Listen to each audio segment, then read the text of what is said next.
Yo, what is going on, guys? It is Midnight, bringing you yet again another video. Now in today's video we're going to be talking about getting units to 6-star and what you can do once you achieve that. I personally haven't gone beyond 6-star like what I'm going to talk to you about. I know what the benefits are of it, but I haven't actually been able to do it because, as I'm going to show you here, this is pretty much what happens when you get a character 6-star. I also want to apologise for no video yesterday. I am trying to get a video uploaded for the PvP tier list, but I'm just finding the right time for me and the group of people that I've got to all be online so that we can, record that video for you guys. But what I'm going to do today is talk to you about 6-star units and the aptitude and the new passive abilities that you can unlock.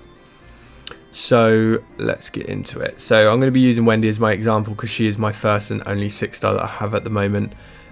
So we can get into that. So many of you, as you can see, if I go to Ikaruga here, you will see that on the passive skills you'll have a Fernano passive, I guess that's how you pronounce it, which you don't unlock. And many people are like, well, how do you unlock this and this aptitude mode down here? All you need to do is get your character 6-star, and obviously in order to do that, it's very simple really. Let me go to Midnight. You obviously just need to get fragments. Some characters you can get fragments for only by summoning. Some units you can get some in the shop. But many of the SR and rare characters you're going to get 6-star over the course of time just by summoning for characters that you want. Getting a SSR unit to 6-star is going to be a little bit more hefty to do, and the only real ones that you're going to get to 6-star quite easily are things like Juvia, Hot Eye, Makarov and so on, the ones that you get from the regular banner. But Wendy, I've got 6-star. Now that I have got her 6-star, there's two new features that have been unlocked for her. The first one down at the bottom here is to enhance her aptitude. Now what this means is this will turn your characters from rare to SR and your SR to SSR. Obviously, they're already SSR, you can't do anything with this feature.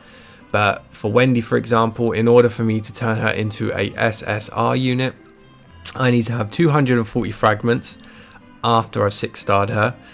And not only that, you'll have a challenge here, which you'll need to do. These 3 challenges here, upgrade 4 pieces of Wendy's gear to purple. That should already be done by this point in the game, to be honest with you, when you get most characters 6-star.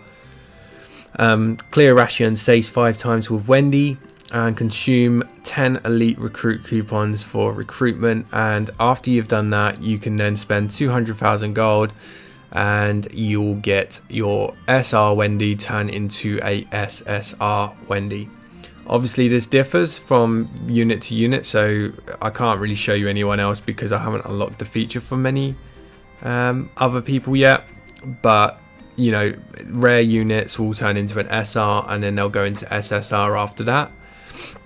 Now obviously doing this you'll get a stat increase. As you can see here, these are the stat increases I would get if I were to get it to SSR, so that's also nice. But the main thing that you get out of it is if you go to up here on the main character sheet and you have the character 6-star, you can hit this button down at the bottom here, this Fernano activate.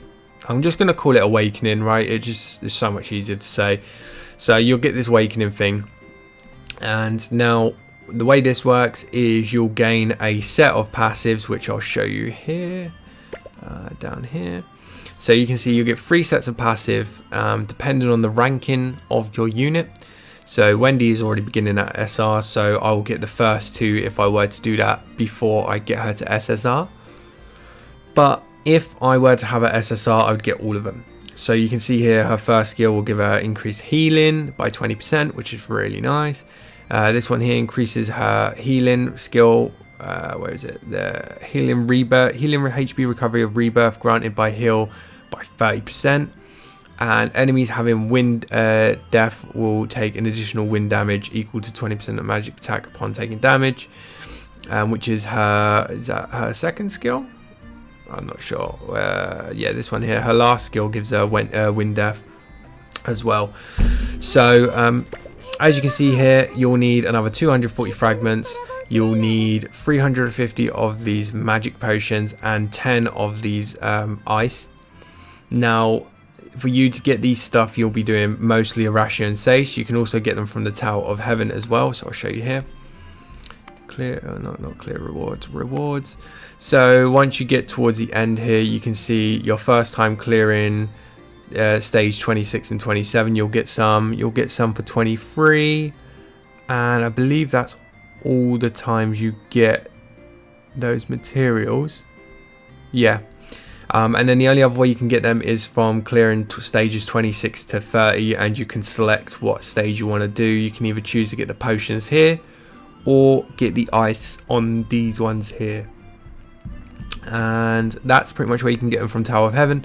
The other option is to go on the Rashan saes, which you can see here. You get them as a potential drop, not guaranteed, a potential drop for the ice, and the magic potions you get 4 to 8. Well, depending on what difficulty you're on, you'll get a varied amount.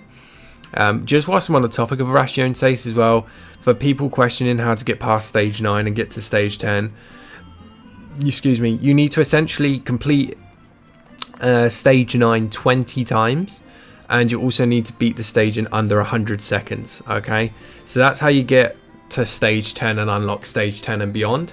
If there's another stop at the end, I will let you guys know on how to progress after that. But yeah, that's the other way that you can get those. I believe with the ice you can only just get it from those two things, as I just said, the Tower of Heaven and the Rashan saes mode. I'm just going to double check as well. Obviously you can buy it from certain shops. I think you can't really buy it. You can get some magic potions here from the guild shop, which is I guess nice, but you need guild clash tokens. I don't think you can buy any of the ice. The ice is exclusive to those two modes, so the ice is going to be the hardest thing. Obviously there's going to be top up things that you can get that will probably pop up every now and then, and you can buy them from there. But if you don't want to spend, then I wouldn't recommend doing that. As you can see, you kind of buy them with gems, so it really is just those two things that you can do. So yeah, that's pretty much what happens when you get a character 6-star. I know this is a shorter video, there's not much more to say about it other than, you know, because I see a lot of people come in and say, you know, how do I, you know, unlock this aptitude mode? How do I get the passives? You need them to get them 6-star, and then after that you need to get a butt ton of fragments to even go beyond. So you need 480 more fragments after that. That's the same for SSR, and I believe that's the same for rare as well. But yeah, stay tuned for the PvP tier list video coming out hopefully soon. And I also plan on doing videos where I'll be doing, I won't probably be doing it until I'm level 60, but I'll be doing build videos where I'll be explaining what builds I would recommend for each of the characters, you know, what magic gear is going to be best for them and things like that, just so that people can start focusing on building certain units in certain ways, because there is going to be certain teams that are going to benefit one another. The biggest example of this is Cobra and Racer, putting those two on a team together. Cobra is your leader. There you go. And Racer, as he has dodge increase here. So putting those two together, a really good team. But yeah, I'll be doing build videos as well as maybe team videos. And I'll be doing a free-to-play series, which I'm unsure if I'm going to do it on global now. I'm thinking I might do it on the Chinese server, because if I do it on the Chinese server, then I can at least give you guys info on new units that are going to be coming out before you even see them on global, because I think there's not many people that cover content for this game, and I know a lot of people want to know who to save for, and, you know, is it worth spending gems? So hopefully you enjoyed the video. Take care and peace out.